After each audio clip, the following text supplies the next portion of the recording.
कल्लू की नहारी खाते हुए रावत कचौरी दिमाग में तली जा रही थी। बस इसीलिए हाथ रोक के नहारी सिर्फ चखने की हद तक खाई। आ गया जी यहाँ का मशहूर रावत मिष्ठान भंडार। इनकी कचौरी मशहूर है, कचौरी खाने आए हैं तो चलते हैं अंदर, रिक्शा छोड़ते हैं और देखते हैं।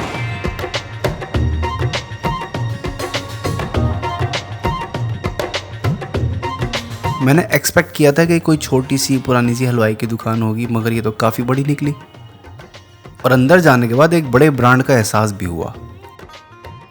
दशहरा होने की वजह से आज यहाँ काफ़ी रश था। अच्छा जी, रावत कचौरी पर हम आ गए। रावत साहब निकल चुके हैं, मेरी उनसे मुलाकात नहीं हो पाई। उनके मैनेजर हैं, उनसे बात हुई है, परमिशन ले ली है। एक मावा कचौरी, एक प्याज कचौरी, कुछ घेवर वगैरह उन्होंने अपनी स्पेशलिटीज़ ऑर्डर करवाई हैं। वो आती हैं, यहाँ रख कर खाते हैं। ठीक ठाक भीड़ है, नाम काफ़ी मशहूर है। जैसे सुना था कि रावत कचौरी ज़रूर जाइएगा, उस हिसाब से यहाँ पर रश भी है और दिखाई दे रहा है कि लोग काफ़ी पसंद। अच्छा, ये कौन सी है? और ये घेवर आ गया, मलाई घेवर। आपकी मेन प्याज कचौरी मशहूर है ना, वो भी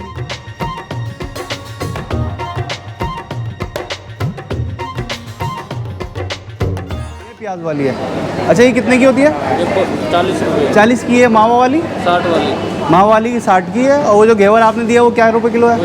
750। ओके, 750 रुपये किलो।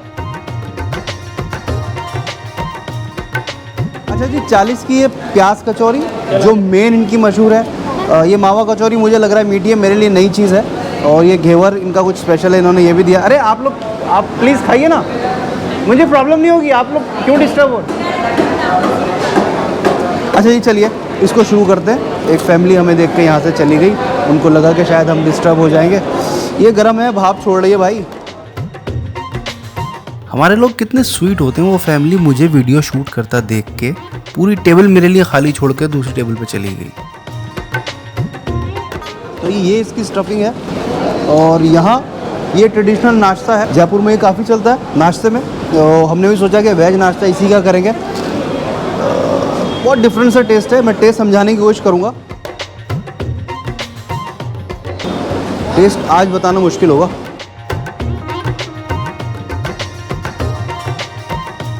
खटास है, ठीक ठाक नमकीन है, थोड़ी सी स्पाइसी है। इसके साथ इन्होंने चटनी वटनी कुछ नहीं दी है, ये अपने अंदर ही कंप्लीट है, ये एक अच्छी बात है। और मेनली प्याज है इसमें स्टफ़ की हुई, मिर्चें हैं, हरी मिर्चें हैं, कहीं कहीं साबुत धनिया है। ओवरऑल टेस्ट अच्छा है। राजस्थान का एक रॉ टेस्ट हमें खाने को मिला है सुबह सुबह, तो ये एक अच्छी बात है। चांदना भाई,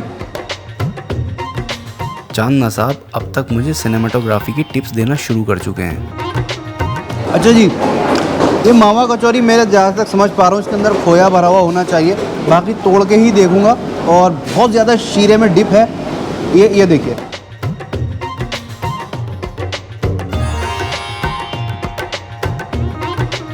तो ये भी खुले हाथ से ही तोड़ के देखनी पड़ेगी। देखिए हाथ तो अब चिपकेंगे ही।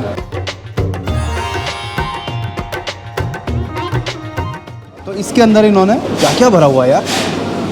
सबसे ज़्यादा इलायची की खुशबू हावी है। राजस्थान में इलायची का काफ़ी रिवाज है, जहाँ तक मुझे अंदाज़ा है।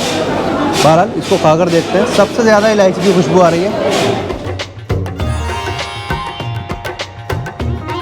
60 रुपये की है, ये 40 रुपये की है। 750 रुपये किलो इनका ये घेवर है। अच्छा जी, तो मीठे के तौर पे ठीक है, मेरे लिए नई चीज़ है। नई ये भी है, नई ये भी है। घेवर एक ऐसी चीज़ है जो हर जगह होता है, इनका कुछ स्पेशल है, खाकर देखते हैं। ऊपर खोया, नीचे वही है करारा सा स्टफ़ जो होता है। आई डोंट नो ये किस चीज़ का होता है, इसके बारे में कुछ भी नहीं पता, खाकर देखते हैं।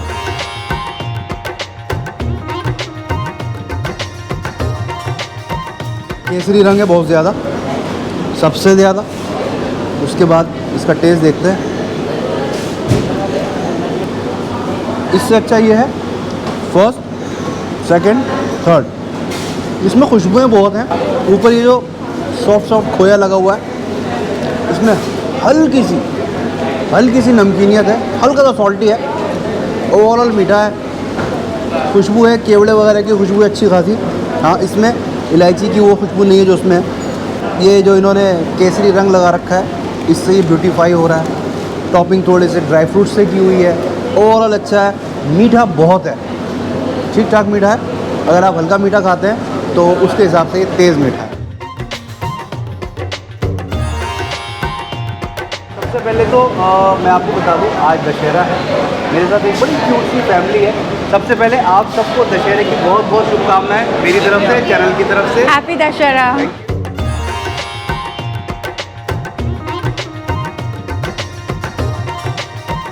पार्टी हो चुकी है। Yes, almost completing. आपका नाम है? सुनीता। सुनीता जी यही जयपुर से ही है? नहीं, we are from चेन्नई, क्या बात है। घूमने आए भाई हैं। साहब आपका नाम? जानवी। क्या क्या चैनल का नाम बताओ। अब तक कोई चैनल नहीं है, मैंने बस सोचा है खोलने का। तो जानवी कौन सी क्लास में पढ़ती हो? 5th ग्रेड में। लवली इन 8th grade. तो अभी कितने दिन का ट्रिप बाकी है? This is the beginning. हाँ, very nice, thank you so much.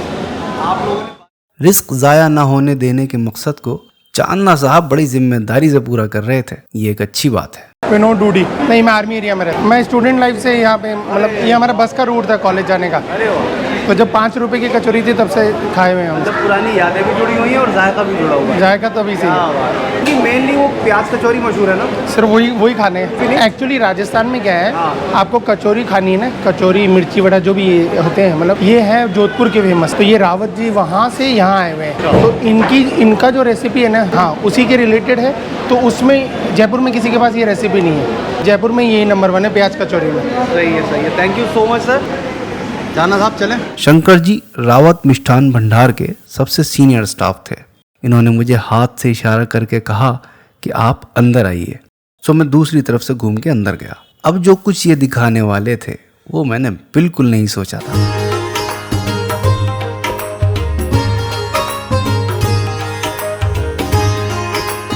इनकी दुकान काफ़ी बड़ी है, मगर इससे कई गुना बड़ा इनका किचन एरिया है।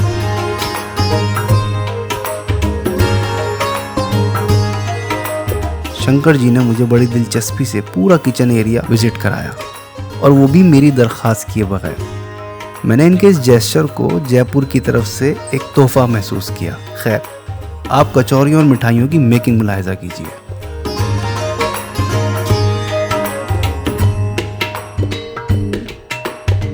मसाला तैयार कर रहा है प्याज कचौरी का, ये एक तरह से हमारे अलग ही तरह से मसाला बनाया हुआ है। इसके अंदर लहसुन की चटनी जो ये होती है, इस मसाले में ये लहसुन की चटनी और कुछ खटाई के मसाले, प्याज कच्चे, ये रॉ मटेरियल डाल के इसको तैयार किया जाता है। फिर ये गोली बनाई जाती है। अच्छा, इस गोली को मैदा जो हम तरीके से तैयार करते हैं, ये तैयार होने के बाद में इसको ये कचौरी भरी जाती है। जो लड़के कचौरियाँ भर रहे हैं ये हमारे यहाँ से हेल्पर से तैयार हुए हैं कचौरियाँ बनाने के लिए। बिल्कुल यहीं दी।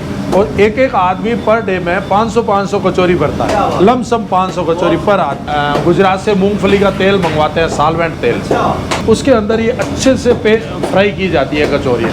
और ये सुबह 6 बजे से लेके रात को 9:30 बजे तक कंटिन्यू ऐसे ही कचौरी चलती है, कंटिन्यू।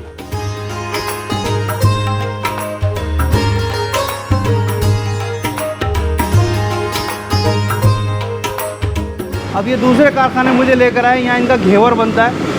बड़ा ही एक अजीब माहौल है, सब अपनी अपनी जगह काम।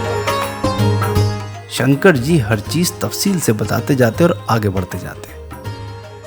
ये एक दूसरा सेक्शन है, यहाँ घेवर बनता है। घेवर बनाने की सारी कारीगरी इसके निचले हिस्से के तलने में है। इसको बहुत ही महारत के साथ परत दर परत फ्राई किया जाता है, और फिर इसको उस वक्त तक के लिए उल्टा लटका दिया जाता है जब तक ये कढ़ाई से लेटे हुए देसी घी का कतरा कतरा वापस न कर दे। हमारी रिवायती मिठाइयाँ बनाने के तरीके भी बहुत ही उम्दा, मासूमाना और टकसाली होते हैं। इनसे अपनी मिट्टी की खुशबू आती है।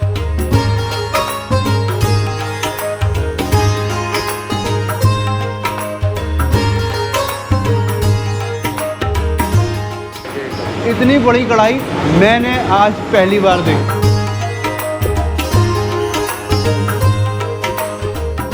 काजू होता है ना, जी जी, इसको पीस के तैयार करते हैं। बहुत खूब। अच्छा, सारी मिठाइयाँ बनती हैं आपके यहाँ? ये अभी बेसन के लड्डू तैयार बनेंगे। ये बेसन के लड्डू, वो चोगनी के लड्डू बोलते हैं, अच्छा, जिसको हम तिरंगा लड्डू भी बोलते हैं। ओके। ये काजू कतली का बेस तैयार कर रहे हैं। जो जिस टाइम आपने देखा ना, वो मशीन से पीस रहे थे, उसके बाद में इसकी सिकाई होती है अच्छी उसके से। बाद यहाँ आ जाए।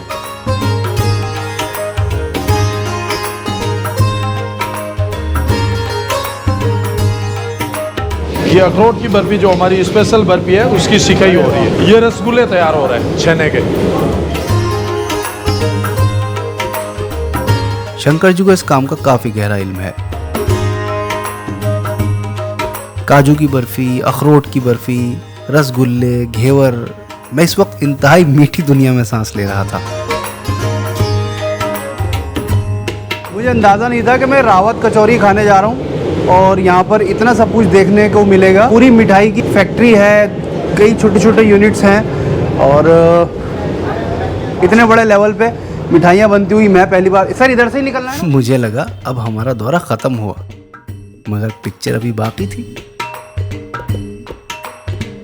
अभी जो आपने देखा ना मशीन के अंदर काजू कतली का पेस्ट तैयार हो रहा था और उसके बाद में जो कढ़ाई में अच्छी सी सिकाई होता था उसके बाद में ये तैयार हो गया। अब काजू कतली को इस पे लगा के उसी आकार में डाल दिया जाएगा। मतलब ये रेडी है? ये रेडी है। ये जैसे इसका ये बेस तैयार हो गया पूरा। अब इसके ऊपर बर्क लगा के इसको कटिंग हो जाएगी इसकी।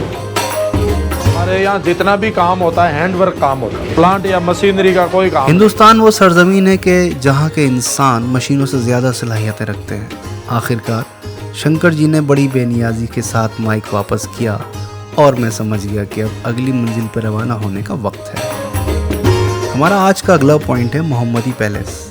जयपुर आने से पहले भी और दिल्ली वापस लौटने के बाद भी मोहम्मदी पैलेस के अनगिनत मशवरे कमेंट्स की शक्ल में मुझे मिलते रहे। अगला वीडियो वही है, तो मोहम्मदी पैलेस पे साथ रहिएगा।